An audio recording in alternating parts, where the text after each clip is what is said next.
দীর্ঘ ৩৫ বছর পর চট্টগ্রাম বিশ্ববিদ্যালয় কেন্দ্রীয় ছাত্র সংসদ তথা চাকসুর নির্বাচন হতে যাচ্ছে। এটি অবশ্যই একটি ছাত্র সমাজের জন্য আশার সংবাদ, কারণ এদেশের বিশ্ববিদ্যালয় এবং কলেজসমূহের ছাত্র সংসদ একটি গুরুত্বপূর্ণ ভূমিকা সবসময় পালন করে আসছে।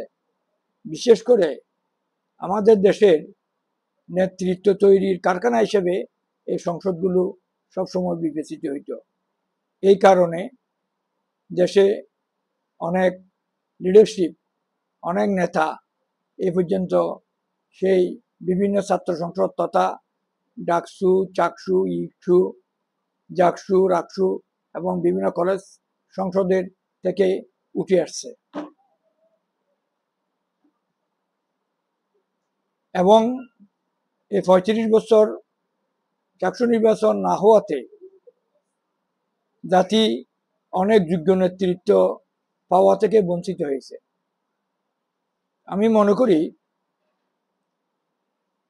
এই নির্বাচনগুলো কন্টিনিউ হওয়া উচিত। আমি ১৯৭৯ সালে ২৭ অক্টোবরের নির্বাচনে চাকসুর চতুর্থ বিপি হিসেবে নির্বাচিত হই। আমাদের সময় আমরা দেখেছি সেই পাকিস্তান আমল থেকে নিয়মিত চাকসু সহ সারা দেশের বিভিন্ন ছাত্র সংগঠনের নির্বাচনগুলো হতো এবং স্বাধীন বাংলাদেশে ১৯৯০ সালের পর থেকে ৯১ সালের পর থেকে সংসদের ছাত্র সংসদের নির্বাচনগুলো আর হচ্ছে না, যার কারণে জাতি অনেক যোগ্য নেতৃত্ব থেকে বঞ্চিত হয়েছে।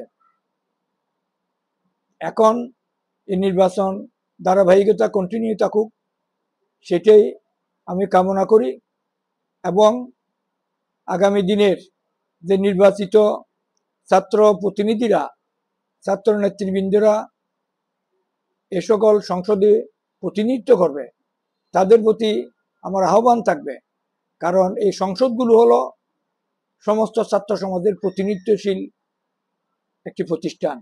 এখানে হয়তো বিভিন্ন দল থেকে প্রতিদ্বন্দ্বিতা করে নির্বাচিত হয়ে আসবে সত্য, কিন্তু সবার উচিত এই সংসদকে সমস্ত ছাত্র সমাজের সাথে কাজে লাগানো।